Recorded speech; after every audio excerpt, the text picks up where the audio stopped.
Hey guys, what's up? It's MatchPoint here, and in today's video, I'm going to be explaining to you why you are seeing no improvement in your game in Rainbow Six Siege, and how you can change this. So if you do find this video useful, consider dropping a like on the video. If there are any topics that you would like me to cover next, or if you have a specific topic that you are struggling with and would like me to cover it, well, comment it down below so I know to do them. If you are new around here, welcome, and I hope you enjoy the video. So let's get on into it. You may watch all of the tips and tricks videos in the world and you try to improve from them as much as you can. But when you're in the heat of the moment, you let the game get the better of you and you let your rage get the better of you. And you may go on to blame the game itself for being buggy, or you may go ahead and blame your teammates. And from that situation, you learn absolutely nothing except on how to blame your teammates, which isn't the most greatest of skills. If you're looking to improve in Rainbow Six Siege, you've got to accept that it's your fault when you die and only your fault. Whatever situation, you could have done something more to stop that from happening.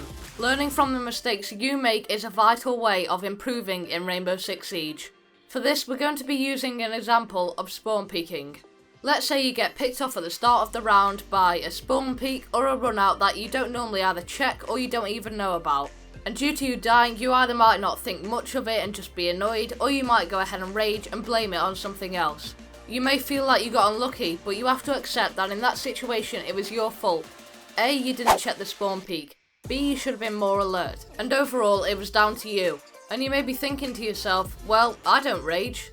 But the fact is, you need to be looking at that death in a way which you can improve and learn from it. So the next time that you're playing that map that you got spawn peeked or you had the run out from, well actually now you can go ahead and check it and you'll be alert, learning new knowledge. And because of that death, you've actually gone and added something to your own game which has allowed you to improve as a player.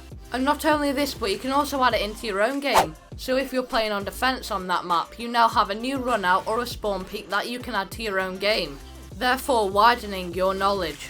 And I would definitely recommend you to see when you go ahead and die by a player that it is actually a reward and you can learn from what they did to kill you and how you can improve to counter them. You may know what you did wrong straight away, or you might have to go ahead and watch the kill cam, which I would highly recommend to do, to actually go ahead and see how you could have countered them.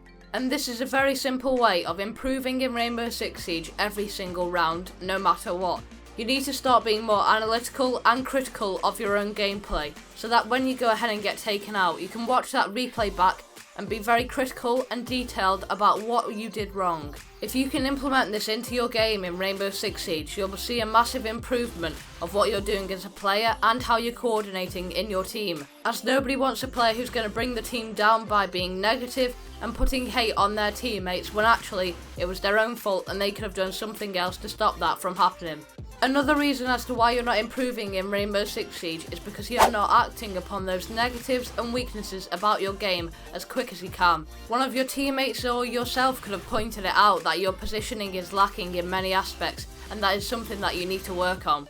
Well, linking back onto the other tip, if your positioning is lacking and you're going ahead and watching the replay back so you can learn from it and analyse what you're doing, well, you should specifically be focusing on your positioning. You may have tried to push in the wrong direction. You may have positioned yourself to go ahead and make an aggressive push into a place where, realistically, you are outnumbered and never going to win.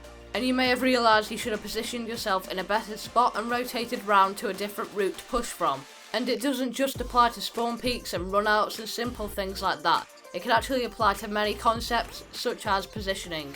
And the final tip that I'm going to be mentioning is don't be afraid to take yourself out of your comfort zone. You may be very strong in pushing the objective directly, however deep down you know that your vertical play is lacking and very weak.